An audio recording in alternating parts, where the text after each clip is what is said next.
Welcome back to another episode of Big Moves, Bigger Conversations. I mean, I almost want to zoom in on the face. It's the one and only Kenneth Kyrell. Hello, Sasha. Hello. Oh, God. You know, I don't usually get emotional when I'm amongst company. Oh, my gosh. You are insane. Thank you for having me. Thank you for being here. I am so excited for today's conversation. I want to talk all things lifestyle, branding, real estate. I mean, you got so much going on. I mean, it's a lot. We're gonna get into it. We're definitely get into it. But before we begin, I always like to give the audience, rather, my perspective. And so I met Kenneth outside.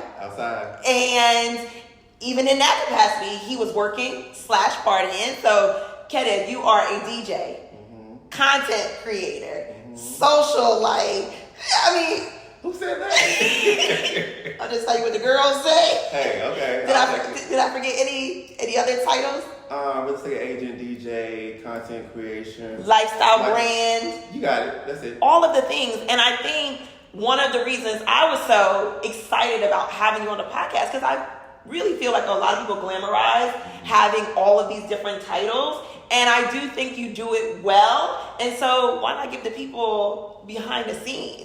And so today, Kenneth, we are going to double click, because I know you used to be in corporate. Yes, I did. It was. It was. And we want to actually start there. So, Kenneth, take us back, right? You decided at one point you wanted to pivot outside of corporate America. Yep.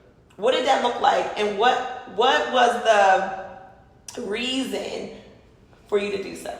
So, for those of you that don't know, I started my career in corporate in the fashion industry. Okay. So, I graduated from Morehouse. I went straight to New York City. I became a fashion buyer, and then I transitioned to the fashion office to become a fashion director. So, at the time, you know, it was very much so go to Fashion Week, trend reports, everything I wanted to do, right? Yes. But then, as I got to explore more of New York City, I started like expanding my own wings and meeting new people. And a lot of the things that I was doing or the opportunities I was granted became a conflict of interest. Got it. So at that point, I was like, okay, do I either stay in this corporate role and do what they want me to do? Right. Or do I live the life that I've always dreamed of living? Yeah. And I decided to take the leap of faith, and I quit my corporate job. And as soon as I quit, I became a full-time DJ. And things just kind of like picked up from there. And again, we always get these like, you know, highlights that says, I did this and then I did this and that was it. No, we here on Big Moves, Bigger Conversations, we want to better understand, like, what did that look like? And in real life, what were some of the things that you were either concerned about, right? Or some of the challenges that you personally experienced that now that you're over that hump, you're more comfortable talking about? It was really scary. I mean, it was to a point where I would walk into the building and I would get migraines as soon as I like had to go to my office. Yeah. And I remember calling my dad one day and I was like, yo, I'm just like so tired of this. Like, I feel like I'm doing so much work here. I feel like I'm not really getting, you know, one, the compensation I deserve, and then two, the recognition. Yeah. And he was like, so do something about it. And my dad is a very kind of like militant person, right? Okay. So when I called him, I thought that he was going to tell me to stick it out. Yeah, you suck know, it up. This is corporate America. Yeah. You'll be all right. But no, he was like, you're young, you're talented, you know, you believe in yourself, we believe in you. So do what you want to do. Yes. And if you want to quit today, then go quit. So I went home, I processed it for about 2 weeks, and then I put in my 2-week notice. And it was one of those things where I thought that I had to wait a certain amount of times or had a certain amount in my bank account. Yeah. And, you know, I did have a plan, but you're never going to be as ready as you think you are. Yeah. You know, so it's one of those things where if you are really adamant about something, take the leap of faith. You're going to be scared as hell, but over time, you'll figure it out. And it sounds like a common theme that we talk about here on Big Moves, Bigger Conversations is community. Yeah. So you talked about the impact of your family, but were there any thoughts or hesitation around what your friends would think?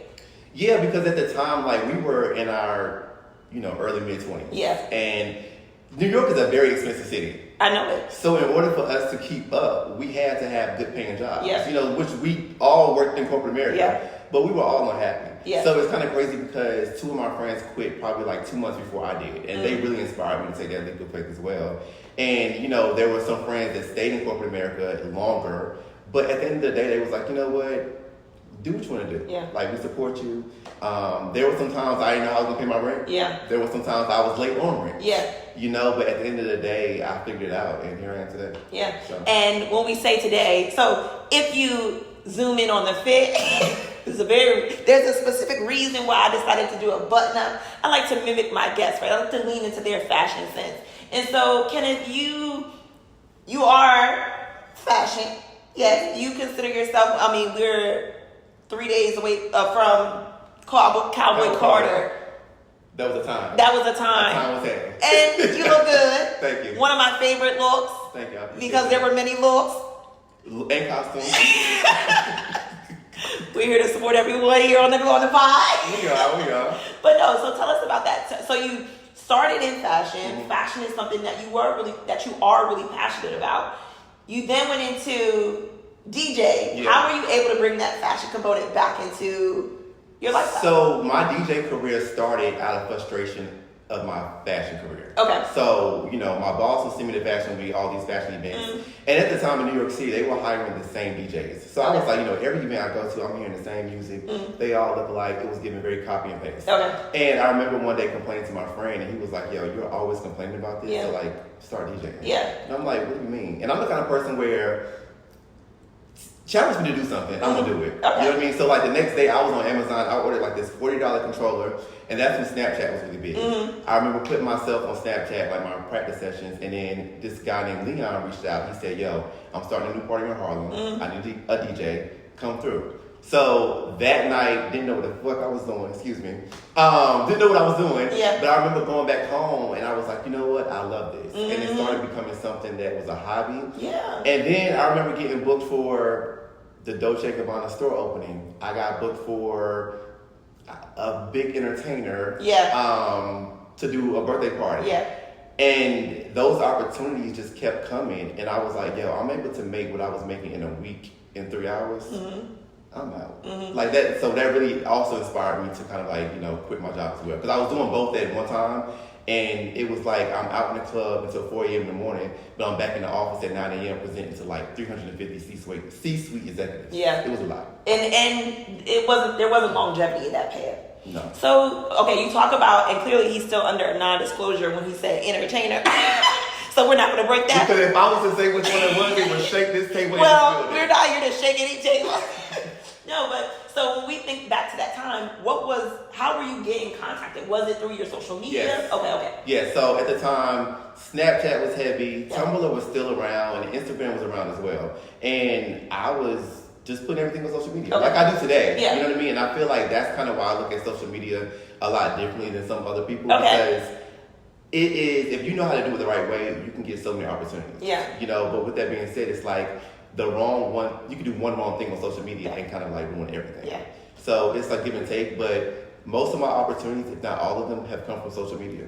And the same with real estate. A lot of my clients come from social media. Okay. So I do want to jump into the real estate. So DJ, now are you still in Atlanta are you still in New York when you decide to jump into the real estate? No. Or okay, so tell us the transition.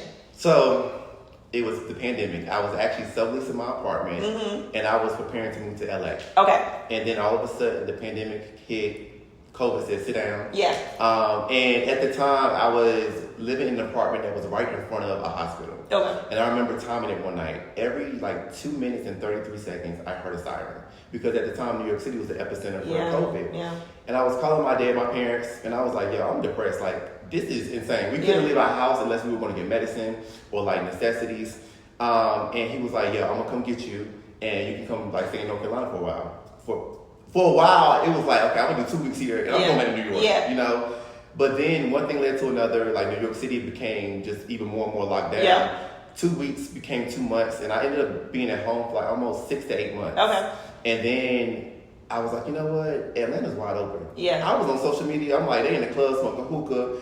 DJs are still spinning. Everything was happening. So I was like, okay, I need to make some money. So let me go to Atlanta and see what that's about. And I decided to move back. Okay. So. And did you have friends here? Yeah. So your Morehouse community was still very much prevalent, here. Yep. And so that's why you felt comfortable. I felt comfortable here, knowing people from the AUC. Shout out to Josh J, who's also a really big DJ, who's one of my close friends. He was like, yo, Kai, if you come back to Atlanta, I got gigs for you. It's nothing. Him and Fallon really hooked me up. So when I came back, I was DJing at lounges and clubs, and that's where I kind of like started to make my mark in Atlanta. Yeah. So we oftentimes talk about the importance of community, but also networking. What does networking look like for you? You know, Issa Rae has said this one time. She said so many people focus on networking, you know. And it's really about networking across, you know, laterally. And I live by that so much. Okay. You know, because there's so many of my peers that we look out for each other. Yeah. And every opportunity that's presented my way is not for me. Yeah. And I understand that. Yeah. However, it may not be for me, but it may be for someone else that I know. And that's just kind of like what it's been. You know, just kind of connecting with people that you know, that you have history with, whether it's you met them in the club or you met them at a bar, just keeping that connection open. Taking you under your wing, who was that person? So the thing is, I looked at a lot of people on social media for inspiration, but I didn't necessarily have a mentor here. Okay. My mentor was Miss Tracy, who is actually a top performing agent in Alabama. Okay. And she's been in the game forever. Yeah. It's actually my friend's Jeremy's mother. Okay. So we connected that way. And I remember, you know, being on the phone with her writing my first contract at like 1 a.m. Oh my gosh. I was like, I don't know what I'm doing, but she really guided me through the whole process. And she's always been like a sounding ear for me. But honestly, a lot of it has just been like me watching people on social media, YouTube, and just kind of like getting out there and putting myself out there. So Kenneth, even within this, 15, 20 minutes of this interview, there seems to be some consistent themes. You're networking, you're engaging with family and friends, you're leveraging your network, and you're utilizing social media consistently. And it sounds like you're doing it from a place of, I'm just going to try it. Yep. That's awesome. Yeah. Like, not many people can say, I not just jumped out, but like I jumped out and I enjoyed the experience. And so I love that. But where does that fearlessness come from? Honestly, it came from childhood. I remember being a young child and being interested in so many things. Yeah. And my parents always supported that. Yeah. You know, so I went to school of the arts, and I did everything from band to chorus to drama. Yeah. I ran track for years. Yeah. You know, did basketball when I was like younger. Didn't really like that, but that's another story for a different day. But it came from my parents really allowing me to like try things. Yeah. You know, and allowing me to say, okay, I like this, I don't like this. Yeah. And I feel like life is short, you know, Yeah. and I feel like we have to really just put ourselves out there. Yeah. And if you do something, you get tired of it, do something else. If you do something, you don't like it, okay, you tried it, on to the next. And you're saying this, so shout out to the parents. Yes. Thank you, Mom and Dad. But it also sounds like you are coming from a perspective of you're not worried about how others may view you doing all these different shifts. So in Atlanta, which is where we are, this is a very, how would you describe Atlanta? I love Atlanta. Yes. I feel like Atlanta is very diverse. Yes. I feel like it's something for everyone. Yes. If you want to go out on a Tuesday night and have lemon pepper wings and hookah and listen to Jeezy, you can do that. Yes. If you want to wake up the next morning and go have caviar and a glass of champagne, Yes. you can do that as well. Yes. And I feel like that's why I love it here, because I'm so multidimensional. Yes. And some days I want to do some things and some days I want to do Yeah. others. You know, so that's my perspective on Atlanta. And he's like, you're highlighting all of the positives, but there's another. Okay. So I want the cons, right? It depends on how you look at it, right? But Yeah. like, Atlanta's very superficial. Yeah. I also from Delaware, went to school in North Carolina, lived in New York, lived in South Korea. We're around it. Right. Lived in Atlanta, and Atlanta by far is the most superficial place I've been to. Great people, but you almost have to, a lot of it is surface level. It's smoke and mirrors, you know, and I think a lot of people look at TV and social media and get this perspective of Atlanta being one way, and they come here and they try to like do all of what they see and realize it's totally different. It is. And I feel like, you know, there's a lot of scammers here. I'm not going to even lie. Yeah. You know, but at the end of the day, the people that are supposed to excel and the people that are in this for the long run, you can always tell. Yeah. You know. You can, but the point that I was trying to get to earlier, or rather get your perspective on, is how do you continue to move forward with all of these different titles in a place that is very superficial, or focusing on what does he do? I've always been a grounded person. Okay. You know, I've always been a hard worker. Yeah. You know, I've come from I didn't have to struggle in my childhood. Yeah. But my parents always instilled hard work in me, you know? So when it comes down to how I navigate this city, I like to do things the right way. Yeah. I'm a very legal person. Okay. And a lot of things that people do here, they just don't care and it scares me, you know? But at the end of the day, I don't judge them for that. I just have to stay grounded in who I am. Yeah. And I think about the bigger picture. Yeah. You know, I'm not going to do something that's going to allow me to come up in the next 2 months that may push me back 10 years, like later on down the line. Because this is important. This is the zoom in. People are going to prison. Let me tell you something. Prison, and I'm scared of jail. And prison, like, no, that's not me. Can't do it. It's not us. No. It's not any of the guests on the Big Moves, Bigger Conversations podcast.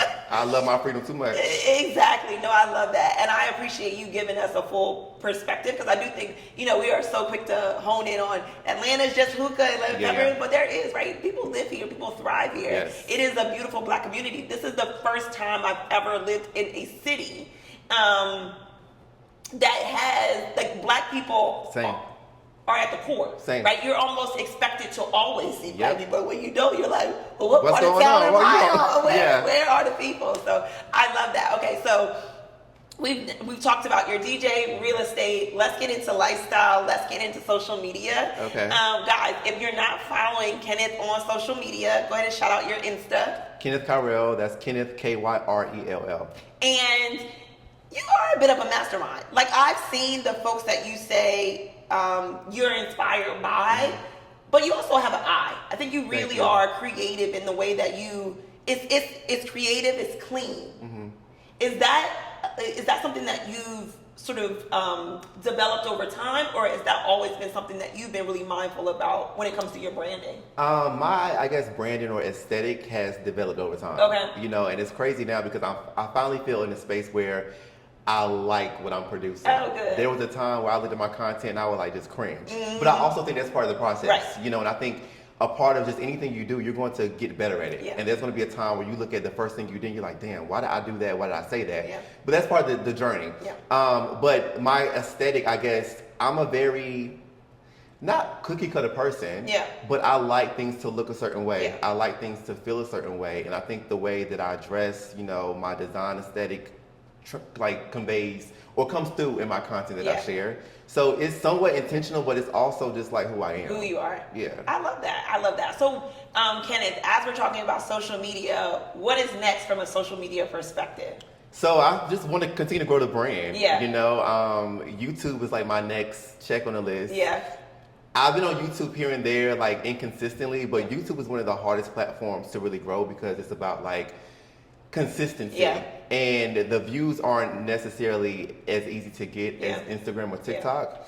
But I do think that where I am in my life, you know, and the stories that I want to share and the things that I want to just, you know, share in general, is perfect for YouTube. Yeah. So to continue to expand my following on Instagram, YouTube, and just get into more curated events as well. Okay. I think that there's a space in Atlanta or there's an opportunity that's missing here, and I want to fill that.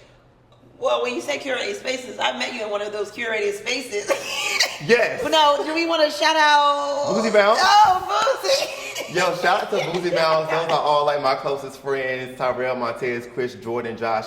Like, yeah, it's a good time. Hey, I'm not on the committee. You made a couple flyers. But the time that I had at Boozy, what I say? It's one of the best parties ever. What did Dorian say? This is her dream. Yo, when Sasha comes to Boozy Bounce, it's the time. She becomes like the governor mayor of Atlanta. Like, it's just all about her.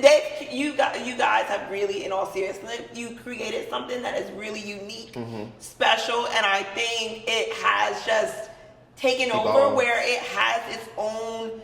I mean, people know it, right? Yeah. And you're not just talking about here in Atlanta. You guys did something incredible in New Orleans, in New York. I mean, one of my really good friends asked me, "Are you coming to Boozy Bounce?" I said, "You're not having Boozy Bounce." He said, "No, in New York." You think you think we're flying? It's everywhere now. Like, I'm so proud of the team because it started out as a smaller party in New York City. Yeah. With bringing bounce elements and southern music, and now, like you said, it's LA, it's Houston. They just did the Essence Fest. Like, it's New York. It's everywhere. It's a global, worldwide brand right now. Yeah. So shout out to Boozy Bounce. Shout out to Boozy Bounce. And speaking of global and worldwide, Kenneth Kyrell, what is ultimately the goal when it comes to your lifestyle branding and social media? So I am about to roll out my own brand called Gentleman Gathered. Okay. Wait, is this an exclusive? It is an exclusive, honestly. Right here. It is an exclusive. A few people may be familiar with the brand because Okay. it's been like something I've done in the past, but I'm really taking it like serious now. Okay. So what it is, it's a lifestyle brand curated towards black men. Okay. And it's everything from curated dinners. We just did a partnership with Solid Core where I took like 12 guys and we did a Pilates workout. I'm planning a panel discussion with the Gathering Spot at the end of this month. So there's going to be a lot of things coming down the pipeline with that, and that's really where I'm going to like just take all of my different worlds and kind of combine them into one. Love that. And what was the genesis behind creating? Is it from a sense of this is branding and pushing that, or is it to build more of that community? It's a little bit of both. Okay. You know, I think when I share my life on social media, whether I am, you know, going on a global trip or whether I am just going to a coffee shop to get matcha, I get so many people either intrigued by it or connecting with it. Yeah. And I feel like there's a lot of things that I do in my life that a lot of, especially black men, have interest in, but don't necessarily have the resources or there isn't a platform for that. Okay. You know, so like the thing with Solid Core Pilates. Yeah. I personally love Pilates workouts. Yeah. You know, but when you think of Pilates, you don't think of black men. Right. You know, so I think that it's about creating those spaces where black men can feel comfortable, appreciated, and just we can kind of like combine all of our resources to just, you know, live the best life that we've always wanted to live. And another consistent theme is exposure. And I'm going to thank you in advance for creating these spaces because for so often I think black men have seen black women do it, right? We are known to curate a space. We love a women's empowerment brunch. So the fact that you guys are now leaning into that, it's another one of our good friends. He's an A&T graduate. He does this where he takes men and they go out on camping trips. Love that. And they spend the weekend together and they're like talking about mental health. They're talking about the stressors of life, but they're doing it in a way that's comfortable for them in a safe space. And so in advance, thank you. I hope you stay with it. I'm excited to hear an update with that as well as the YouTube. I mean, we're only on Big Moves, Bigger Conversations. It's only on YouTube. And it is hard. Yeah. And I want to say, before you even go, or go to your next whatever, I want to congratulate you. Oh, thank you. Because I have seen the work and the dedication, the consistency that you have been putting in for your brand. Yeah. And it's inspiring to me.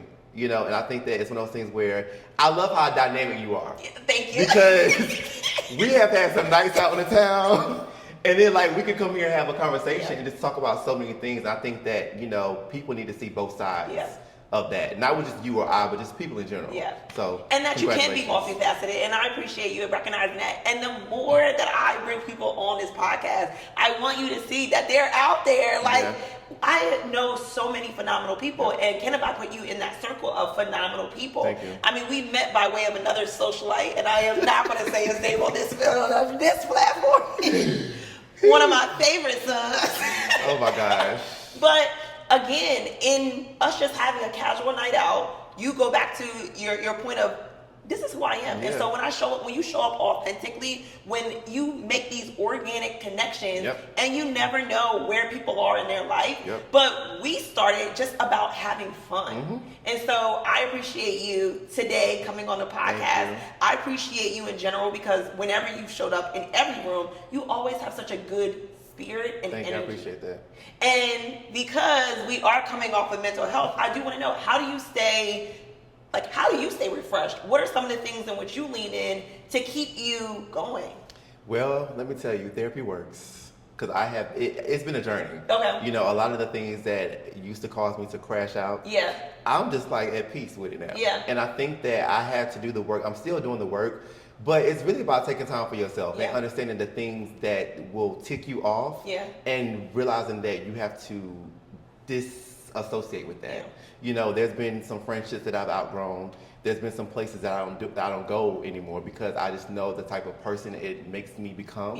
And that's not who I'm striving to be. So it's always about thinking about my future self.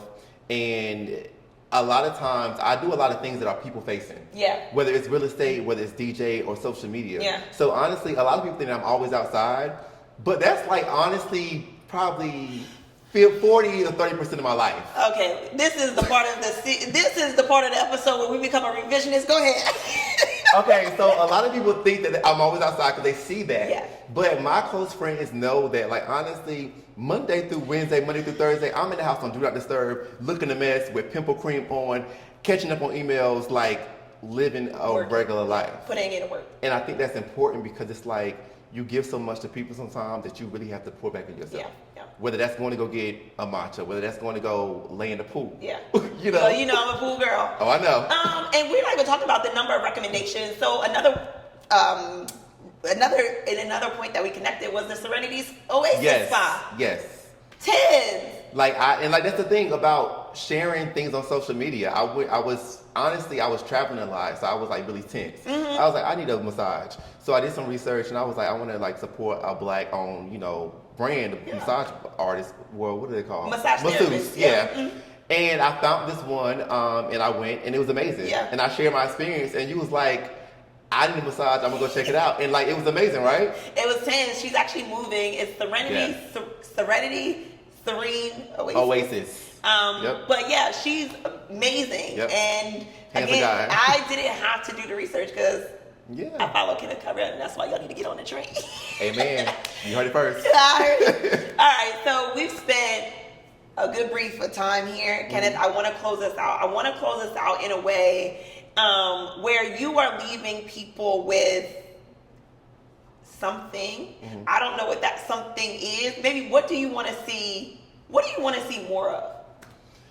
You touched on it just a little while back. Authenticity. Okay. I think that it's very important for us to be authentic today, and it's very easy for us to think that we have to be a certain way based on what we see, in the media or social media, online, wherever it may be. But I think that there's beauty in understanding who you are as a person, understanding the things that you may not be comfortable with, and then working on those things. Yeah. And understanding that no one's perfect. Yeah. The minute that I stopped trying to be this perfect being, trying to stop saying the perfect thing or look the perfect way all the time, life really started happening in the best way possible. Yeah. And I'm all about becoming my best self, don't get me wrong, but I'm also not as hard on myself, and I give myself a lot of grace. So I want to see people become more authentic and give themselves grace and just kind of like live the life that they are destined to live, not what they think someone else or how they should live based on someone else's observation. We've talked all things real estate, DJ, lifestyle brands, moving in all things. And so I thank you for being in studio with us today. Kenneth, let us know how people can get connected. You all can find me on all platforms at Kenneth Kyrell. That's Kenneth, Kyrell. Instagram, Threads, Twitter, YouTube, everything. Until the next episode of Big Moves, Bigger Conversations, thank you. Thank you, Kenneth. Thank you. Don't forget to like, subscribe, and comment.